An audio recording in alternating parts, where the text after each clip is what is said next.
Hugh Freeze and the Auburn Tigers continue to add to their roster using the transfer portal. Let's talk about it on this live edition of the Uptempo podcast.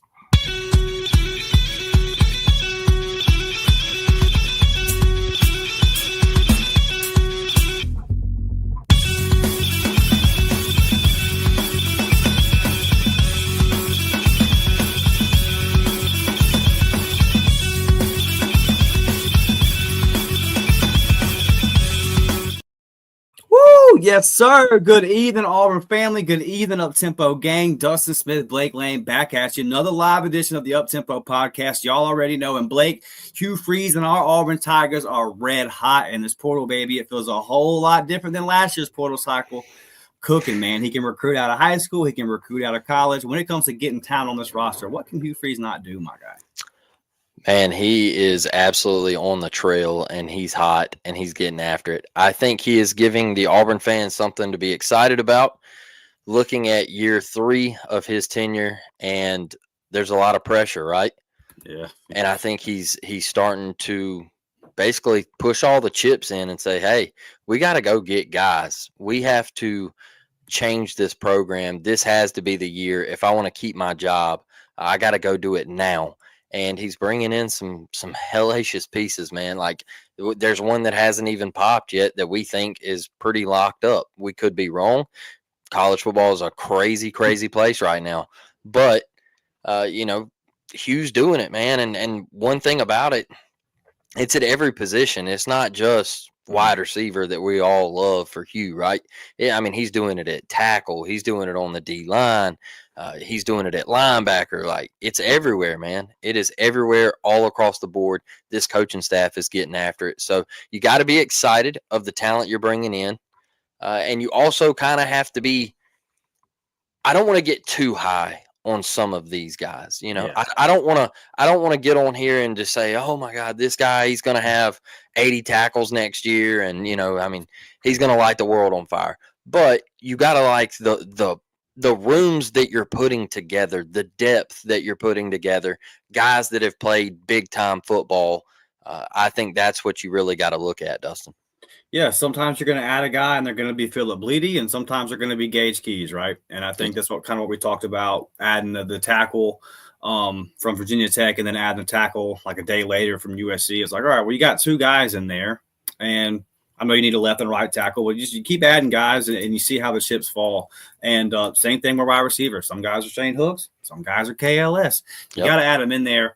And then also, the way college football used to be built, redshirt freshmen would make up a big portion of your roster, and people and guys used to be okay being redshirt freshmen and still maybe being a year or 2 away from getting on the field. It's so funny now. It's like, well, man, it used to be if you got on the field as a redshirt sophomore, it's like I still got 3 years of eligibility. I'm good. Now guys just don't want to wait that long.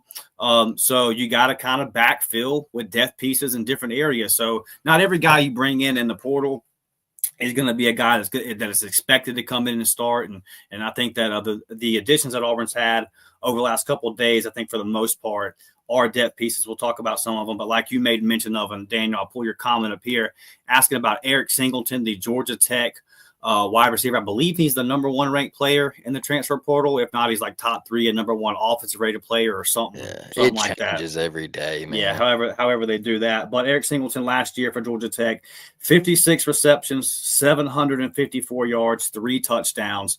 Very similar numbers to what Keandre Lambert-Smith had at Penn State before coming to Auburn. But to answer your question, Daniel, no, because they are very different players. Eric Singleton is 5'11", 190 pounds. I don't think he's going to be asked to play the same position that Perry Thompson would be. I would be looking at maybe some of the slot guys like Bryce Cannon. I'm not saying that he's going to, but if you're going to worry about some kind of guys, I wouldn't worry about an outside receiver. I think Singleton is going to be asked to play more inside or maybe do a little bit of both like Robert Lewis or something, but I don't think they're going to be asked to do the exact same role. And I don't think that Auburn would go out and bring in a guy. I think they've had a lot of discussions with Barry Thompson. And so I don't think they're going to go in and bring in a guy that's going to upset him and move him out. I personally think that Perry Thompson is going to be a big part of the offense next year. And the plan is for him to be a big part of the offense next year. The guy in front of him just went off, guys.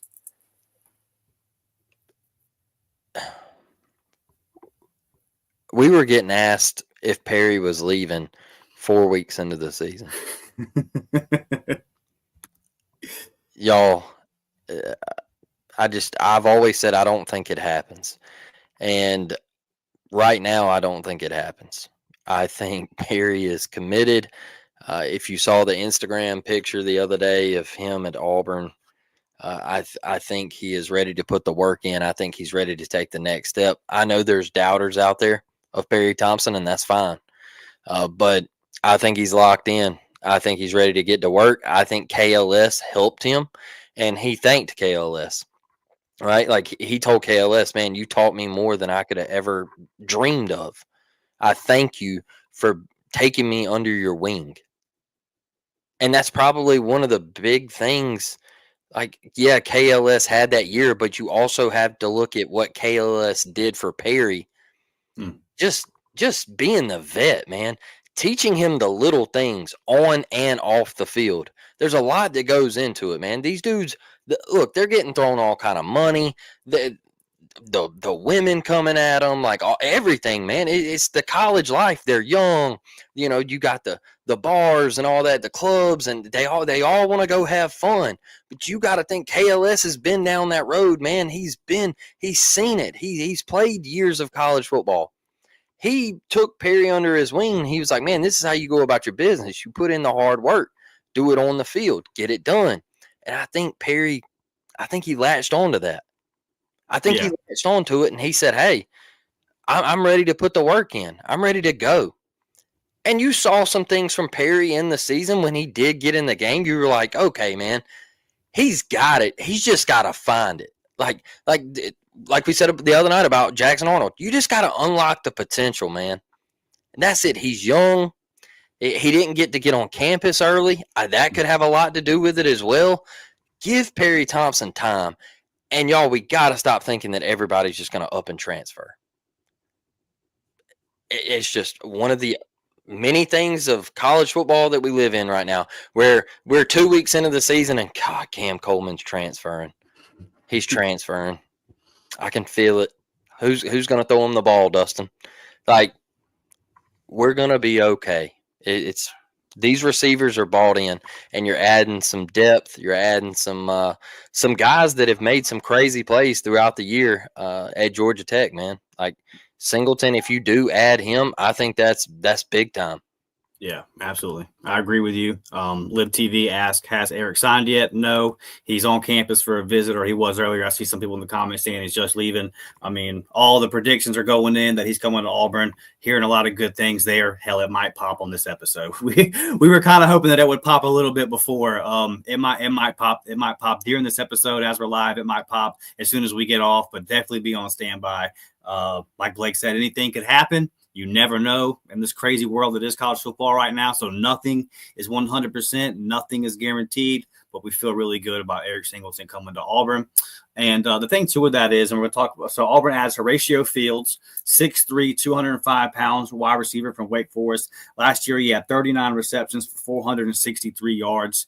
And then when you add in, if you end up adding Eric Singleton as well, one thing that I think is kind of going overlooked in this conversation about wide receivers is you got to bring in some guys with experience. I mean, your veteran guy in KLS, a veteran guy in Cam Brown, a guy in Caleb Burton that have played a couple of years, they're gone. So your most experienced guys really are going to be sophomores and a redshirt freshman. And I don't really, this is not a knock on any of the guys at all. I think they're all going to be great, but especially Derek Smith. But I don't think that any of the wide receivers that came in this last high school recruiting class, I don't see a Cam Coleman. I don't see a guy that's going to be ready to go right away. I just don't. I wouldn't be surprised if most of them redshirt. I think maybe Derek won't, but I don't think there's any instant impact guys. I think they all need a little bit of, like most guys do. Again, it's not a knock, but I just don't see an immediate guy at that wide receiver position. So Auburn's always had to go out and add a couple of pieces to this wide receiver room just to bring in some guys that have played some college football and can do what you just mentioned with KLS for the other guys in the room. You can't have Cam Coleman being your most senior guy coming in as a true sophomore. You had to go get some guys, and Horatio Fields is definitely a nice pickup for Auburn. I agree. And hey, talking about Horatio Fields, right? Big body guy. can go up and get it. Look, I know he didn't put up the 800,000-900,000 yard type year, all right, but he was at Wake Forest. Um, you know, let's see how he comes over to Auburn, and let's see what he can do here. I think he is a guy that can help your room. Like I said, big body guy, can go up and get it, strong hands, all that good stuff. This is a guy that you want in here to compete and help your football team. And I like what Hugh did with what he's going after. And I've said this 1,000 times. I will never worry about wide receiver as long as Hugh Freeze is the head coach of Auburn. And that's it, man. Like Hugh, he's going to bring in really, really good guys at that position. And he's also got in his back pocket now the KLS, and he's also going to have in his back pocket Cam Coleman, because Cam flipped a switch halfway through the year and he figured it out. Like the night and day difference, man. Night and day difference. He's going to have that one in his back pocket. So all this, oh, well, you got to go back to Ole Miss. He doesn't have to do that anymore. He's bringing these guys in, and he's like, hey, look at what I just did with KLS. You like that? Like, you can come get you some. And by the way, I just got a 5-star quarterback too. Like, you like that? Let's spread it around, man. Let's spread the love. Let's send a couple of you cats into the NFL. I like it, man. I really do. And I'm with you on the freshman thing. I got to watch Derek play last Saturday, and I just don't think any of these guys coming in are going to pop at receiver like Cam. Yeah. I just think it's going to take a year. I will sit here and say I think Derek's money might be on the defensive side of the ball. He can hit. Bro, I think his money might be on the defensive side of the ball. But that's just me. It could all change. I only got to watch one game. And it's an all-star game, so it's not like they're out there, every possession. They take breaks. They, sit 2 drives and all that. So that's just me. But what Hugh Freeze is doing at that position is remarkable. I think we're bringing in a lot of talent, man.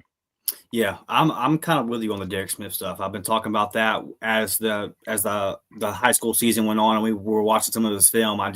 It's not that he could be a great receiver, right? It's just something about there's like an extra pop to his defensive tape.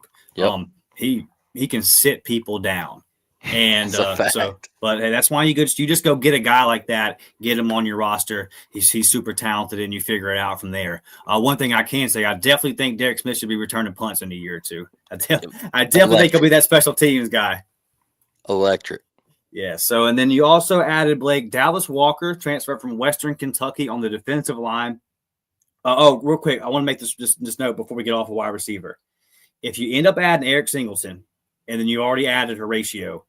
Mm-hmm. That's 2 wide receivers, and if you stop there from the ACC, you notice that Hugh this time looks to be staying away from the G5 wide receivers because those just have not panned out for us in the first 2 years. And just something I kind of made note of today. I said, okay, you're not going down to Georgia State this time or Jackson State. You appear to be.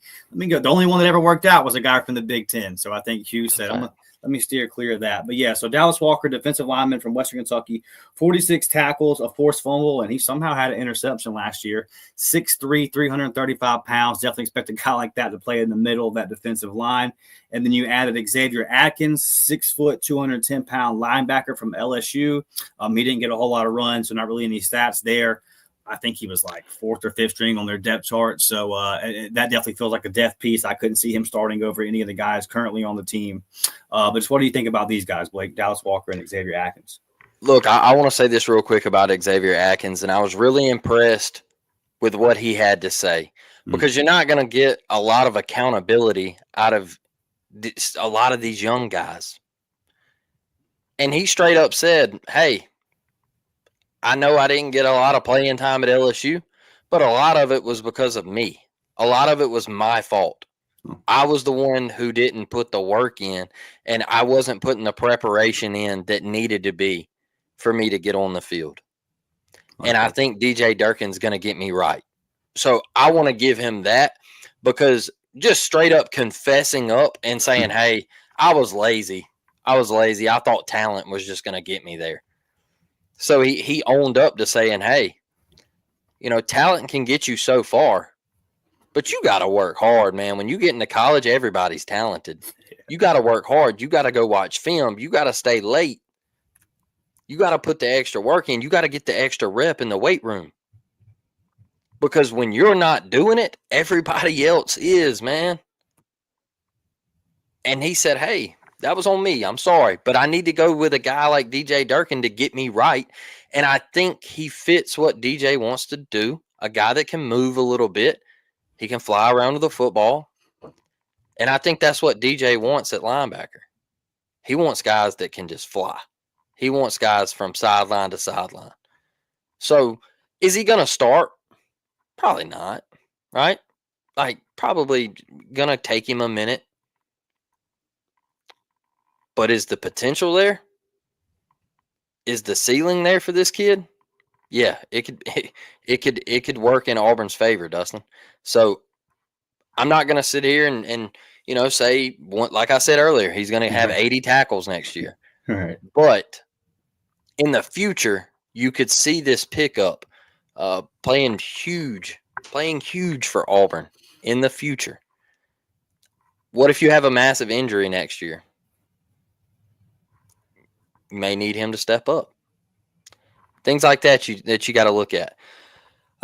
D-line, look, I think Auburn's going to be really nice up front next year. I think Auburn's going to be really, really talented.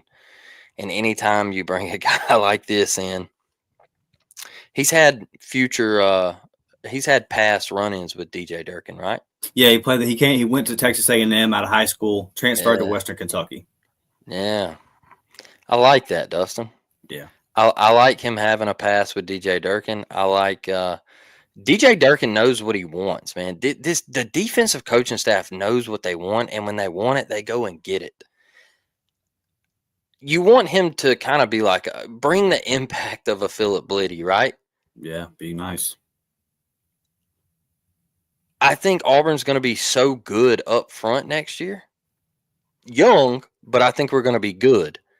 So bringing a guy like this in here, I think that works in your favor. Because you're going to have playmakers up front. You're going to have Jordan Crawford up there. I'm telling you, that cat is elite. Yes, he is. I mean, the guys are there. So anytime you pick up a guy like this, man, to just add depth and can be familiar with what you're trying to do on defense. That's the big thing for me, is he's familiar with DJ. He knows what DJ wants to do. And once again, I think Auburn hits right here. Like, I think this is a big time pickup. Yeah, absolutely. I mean, if he's the first one off the bench to back up Malik Blockton, and he's able to fill that role in a solid capacity, then you got everything you needed. Because I feel like we've seen for at least in the Hugh Freeze tenure, and probably from like game 2 or 3 under the Brian Harsin era, but in these, especially under Hugh Freeze, and when we get to like game 9 and game 10, I felt like our defensive line and our linebackers have got tired these last 2 years at the end of the season. And I think that's because of snaps, man. Like, there just hasn't been a lot of depth there at those two positions, and those guys have really had to play. I think back to Hugh's first year, a guy like Larry Nixon. Like, he was on the field every freaking play, man. Him and Eugene were out there every play because you just couldn't take them off the field. And then, like, think back to the fourth quarter of that Iron Bowl, they just got gassed out. And I think you saw that and from like the second half of the A&M game and going into the Iron Bowl. I just saw a lot of guys that I thought were tired because we've seen Auburn defensive lines at their best. 2019 obviously is the year that stands out, most recent, where it's just another unit. It's like almost like hockey subs, just another unit. Here y'all come, and y'all can get after the pass rusher just as well. So adding a guy like this that can, has, like you said, experience in the system, that's huge. Know what DJ Durkin expects on Monday, Tuesday, Wednesday. That part's huge. Played a whole lot of college football, so a room that's young, just like we talked about with the wide receivers, he can step up and then encourage them there. And I like what you said about Xavier Atkins, the linebacker. When you're filling out this roster spots and you got to get to 85, some of these guys might be taking a flyer on and it doesn't hurt. What does that hurt bringing in a guy that was a highly star recruit and didn't reach his potential at the last school? It's not like you're bringing him in on this big fat NIL deal with these massive expectations. But if he does come in and actually reach 3/4 of that potential, then it panned out for you. So I like it, man. And I think that you definitely can see a change in the mindset. I think you definitely see a change in the mindset this year with the portal. And I think a lot of that probably comes from like, hey, I cannot come out here and have anything less than an 8-4 year. I better come out and do everything that I absolutely can. Hugh Freeze thinks I got to do everything I can to get the best product on the field possible. And he's not scared, man. And I'm going to say it every time we talk about this kind of stuff. It's a shout out to On to Victory, because you got to have your stuff together to do what Auburn has done, going 5-7 and pulling in a top 7 recruiting class. And depending on where you look right now, top 3, top 2 transfer portal class, like they're doing the damn thing. And I'm still expecting some big time transfer portal guys. I still want to see a kicker, Blake. I still want to see a kicker added. Well, Dustin, let me ask you this. A lot of people there for a while, like the portal was barely open. They're like, man, why isn't Auburn getting recruits and commitments out of the portal? Like, what's going on? Do you think the Auburn coaching staff are taking these evals a lot smoother, and they're taking their time and they're patient this go around, knowing that they've missed on a couple before in the previous years? But let's be patient and let's make sure we get the guy. Do you think this staff might be doing that this go around? Yeah, they can't make mistakes, man. They can't make mistakes. Yeah. And then it's also one of the things where it's not the NFL. You don't have a salary cap. You got to go get the money. You got to go get the money. And think about it like this. Like, think about it if somebody keeps coming to you asking for money to get a job done, and you keep giving them money, they're building a fence for you at the house, right? And they keep coming back and say, I need a little bit more money, man, and running out of lumber. Eventually, you're going to be like, you going to get the damn fence built or what? And I think that's a lot of that, it's like, all right, man, you keep coming back to the same people. Hey, I need some money. Hey, I need some money. I need some money. Get this right. We got to get this right. And those same people look around and they're looking at Plainsman Park and they're like, I just put a lot of money into that. And they're looking around at the $100 million football facility and they're saying, wow, I just put a lot of money into that. And they're watching the old scoreboard get ripped up and a new one get put in. And they're like, man, I put a lot of money into that. Like, Auburn's only got so much money, So I think that they are being smart, Blake. I think that's a great point. They know we've got to hit. And I think it's just, you're just seeing a sense of desperation. And I felt this way whenever the rumors of like Deuce Knight getting Ole Miss. I just thought to myself, Auburn will go to whatever limits it takes. If Auburn has to massively overpay for Deuce Knight, I felt like Auburn, and I'm not saying they didn't, but if they had to, I felt like Auburn would have done that, because this is one of the things where like, we can't afford that. That's a torpedo to everything. Can't happen. And the people behind the scenes, those evil boosters, are more in line and they're more committed to ever to get like, it's all, they're in line, man, and they're dropping bags. They're doing everything they're supposed to do. And I see this is a great point too here, talking about Will Redmond. Yeah, man, it's going to be, I would say you're 3 years away from every college team having a general manager, it being addressed as general manager type thing. And you just knowing like that's the role. And then you're probably 5, 6, 7 years away from having what in the end, I don't know what you would call it in college because the terminology is not the same. It wouldn't be the same, but like they're called cap gurus. Every NFL team now has got a GM and he's got a right-hand man that says, okay, this is how we can crunch the cap and bend these rules. And you're eventually, man, you're going to see it go to that point to where the Will Redmond, he's got a money guy too. That's like, all right, this is what we got. This is the budget. These are our targets. Like it's all going. And just look at the pros. Look at the pros, and that's the direction that college is going to go, from the infrastructure all the way up. So so shout out to Will Redmond as well. His job has probably been for months now. Do evals on portal guys. And just a different mindset. Like I said, Blake, I'm still a little nervous about kicker. Is there any position out there that you feel like Auburn needs to go attack? Yeah, I mean, kicker's a big one, Dustin. I know everybody wants to hear about who's going to be the next guy to come in after Jackson Arnold. I think defense is going to be okay. I like what you did in the secondary. I mean, I think all leads are pointing at kicker, like you said. You know, I mean, offensive line. Look, I want all the offensive linemen. All right, I want all of them, as many as we can get. I want to have a damn competition at left and right tackle, and I want the strongest competition that we could possibly have. But kicking lost us games this year, y'all. It put us in awful situations. So to just sit here and some might laugh and say, "Oh, a kicker." No, it's massive. It's massive.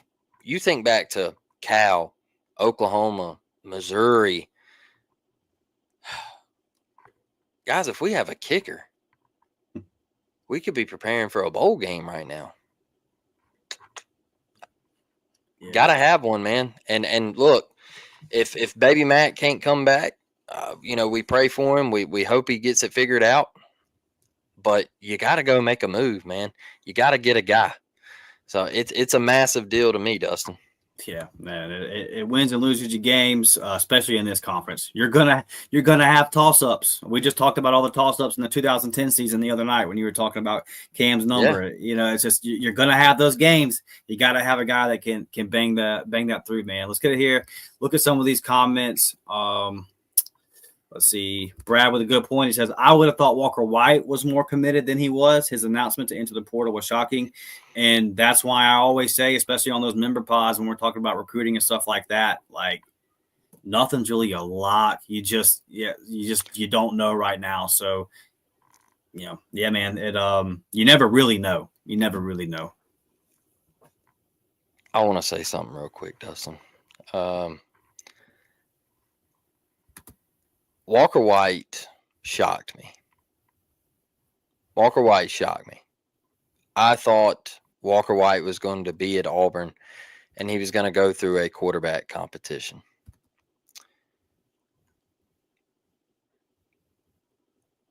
Auburn brought in Jackson Arnold.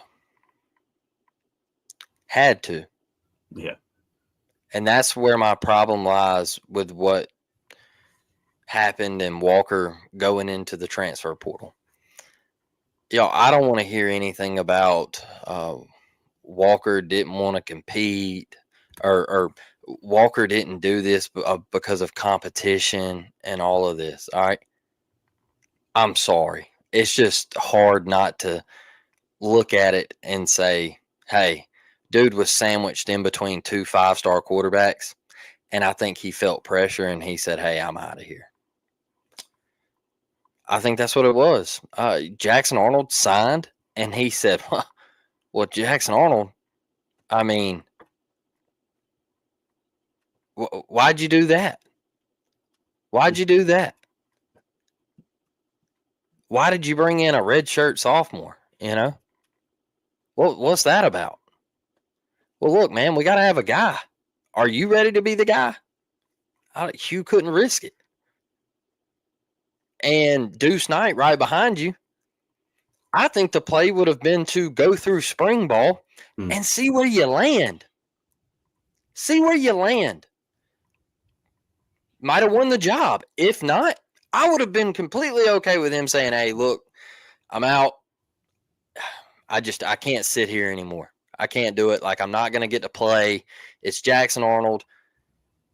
But my biggest thing is you're getting crystal balled to Baylor, where you're also going to be QB2. So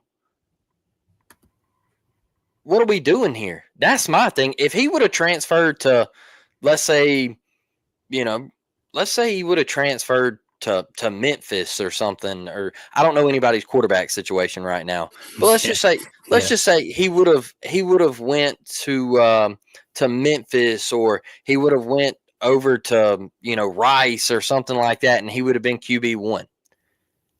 I would have been like, okay, the man's going to get him a job. He's going to start. I understand that. But for you to go from QB2 at Auburn to QB2 at Baylor, it's nothing more than a competition thing to me. Is I think he felt pressure from behind, and I think he felt pressure from the Jackson Arnold signing, and that's the way I look at it. After everything that has come out, and I told y'all that I was going to hold my comments because I wanted to make sure none of this had to do with anything with the White family. I think they're wonderful people. I think their family is amazing. I hear everybody talk highly of Walker, and I think he is a great kid. But I just think that was the out. And I'm a little shocked he didn't stay and compete through the spring. So that's where I sit on it. Yeah. If that's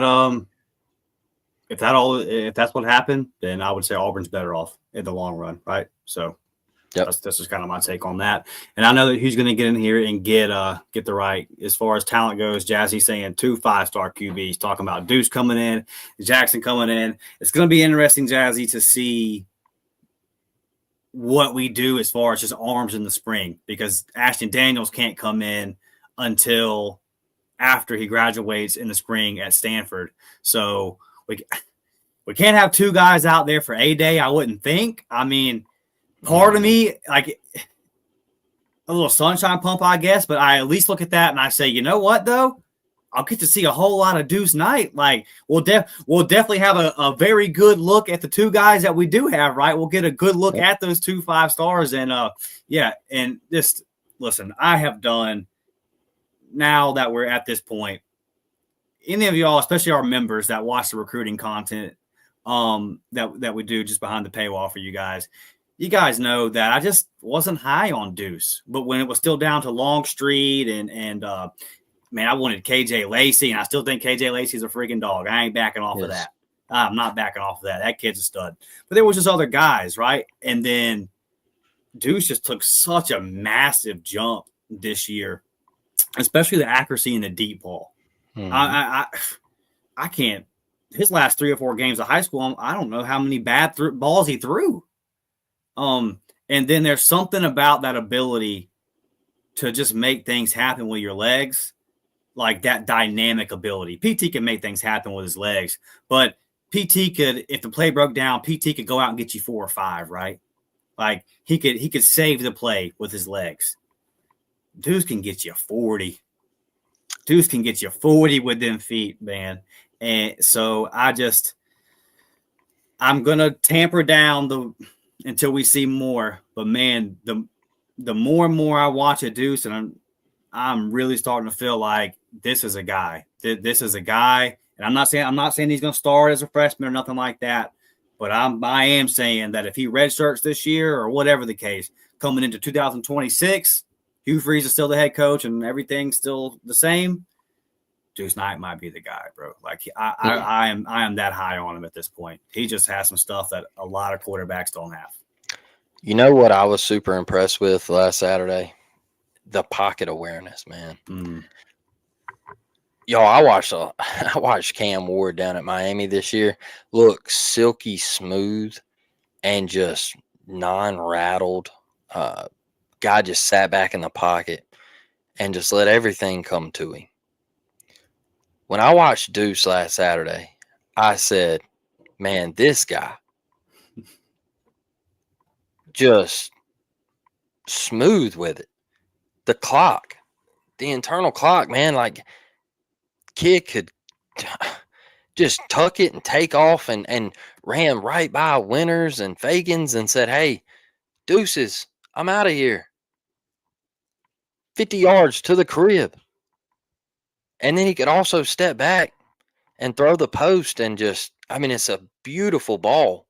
And I'm like, man, this dude right here, he's got it. Now, does it transfer over to the college game? We'll see. But I'm high on him. And watching him play last Saturday, boy, that was in a game with the best of the best, too. So the talent's there, y'all. Well, we got to be excited. Yeah, he can pop. Chris says, looks like Hugh Freeze is going to be passing a lot more than running. Blake's been telling y'all. Hugh Freeze he wants to pass it. Hugh Freeze been telling us, right? He said in the press conference after the Kentucky game, it was hard to hand it to Jarquez that much. I wanted to throw it. He ran for freaking 270 plus. Yeah, it's in his DNA, y'all. You know, all you have to do is look back at Ole Miss. All right, he didn't run the ball. Liberty, he didn't run the ball. Hugh Freeze is not going to run the ball. He's just not. It's not in his DNA. It's not on the play sheet. Anytime a man says, "Hey, my running back was tired," he looked tired. It just ain't in the DNA, baby, and that's okay. Maybe it works. Who knows? We'll wait and see. Jarquez Hunter was not tired. Mike McKinney says, off topic, but Dustin, where did you get that hat, buddy? I got no idea, man. I got like 40, 50 hats up there. I don't know where they came from at this point, but I'm glad that you like it. Brad says, if it goes that way, I'm more than likely to not be interested in sport anymore. Kind of talking about it going the way of the NFL. Well, Brad, it is, buddy. It is. And, I'm not going to go get on that soapbox tonight and all that, but it is. And I think I saw on Tuesday nights on Josh Pate's Tuesday night college football show, I saw he did like a 15-minute segment on this topic. Is college football in danger of becoming the NBA? Is college football in danger of becoming NASCAR? Everyone thinks that because football is a top dog, it can't fall off. But Brad, I share your sentiment in a lot of ways. I really do. There are certain things that if it heads that way, I am losing interest, and that's definitely something that we can talk about at another time. But I hear you, Brad. I do. But it's in a lot of ways it is going that direction. They need to get rules in place. They need to get a structure in place so it doesn't look so ridiculous. Yep. Jazzy says, and with this $20 super chat, appreciate you, big dog, with the $20 super chat. So if we get Singleton and Lubin, does that move us to number one? I would love for us to punt Lane Kiffin in the CAC. I see what you did there. A little reference to Auburn's new addition from the transfer portal, Oklahoma State punter. And Kiffin is supposed to be the portal king and all that kind of stuff. I like that one a lot, Jazzy. Thank you for the super chat. I don't know. I mean, I haven't, honestly, man, one thing I don't really follow is the portal rankings the way that I do the high school, just because it's not, I don't even know how they do the portal rankings and all that. How do you determine what a guy like Dallas Walker is as far as 3-star? I don't even know how you go about evaluating that at that point. But I would love for Auburn to finish ahead of Ole Miss in anything with the title transfer portal on it, because that's their whole damn business model, and they still can't get to Atlanta. That's true. They'll tell you that they're the greatest college football program of all time, though. They will. They damn sure will. And you've let Arkansas mess around and win a couple games in a row, here their fans will come too to let you know that they are it. Their whole team said, "See ya." yeah, tough times. So praying for you over there, T. Will. You're the man. You're the man. You got a bright future ahead of you. You got to get out of Fayetteville, big dog, and you know that. Mr. ODR number 100 says we won a championship. Yeah, buddy, definitely do. I want a bowl game win. How about that? I want a winning season. How about that? I wouldn't mind get a little 9-3 action. Maybe win a bowl game, get to 10-3. Got to crawl before you walk. But a championship. Yeah, man. I remember every single thing about that entire night in 2010. It's the only way I can put it. And then, unfortunately, I remember everything about a night a couple of years later against Florida State. So, championships stick out for sure. Tanner's on the same page as us, Blake. I don't know about a millie, Tanner, but I'd drop a bag on one. Whatever the going rate is for the best kicker, I'd do it. I'd make him the highest paid kicker in the portal. And it's not because I don't believe in Alex McPherson. The kid's missed one field goal ever. And that was in a game where he was his first game back after not playing all year. So, yeah, the question is just around Alex McPherson's health. Can Alex McPherson be healthy? If Alex McPherson can be healthy, then we know what he is.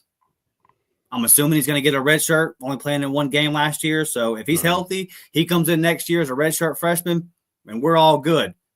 But obviously, Tanner, if you're willing to pay $1 million, you agree. You better have a solid insurance policy there. Because it's at that point where if we get into spring practice and we're hearing, hey, Alex McPherson still ain't right, hate to say it, but if it gets to that point, it might not be getting right. And Auburn you can't afford that. And I saw the Miami, Ohio coach last year get real pissed because Bama tampered and stole his kicker. And, there's a lot of good kickers out there, I'm sure, that play for those kind of teams that would love to come kick at Auburn. We've joked before, kicker you and all that. But before this year, it's been a place where you do come and go to the pros if you're a kicker.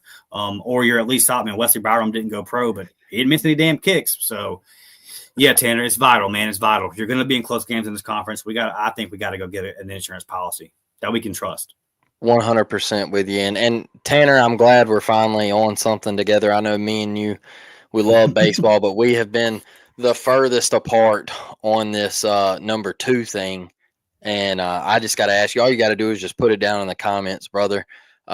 Why, as an Auburn fan, and this goes to any Auburn fan, why in the world would any of you want to see number 2 ever step foot back out on that field? I just got to know. I got to hear some of your answers, because I hear everybody, they're like, oh, man, I hope Deuce wears number 2. Jeffrey Lee was like, retiring numbers is dumb. All right.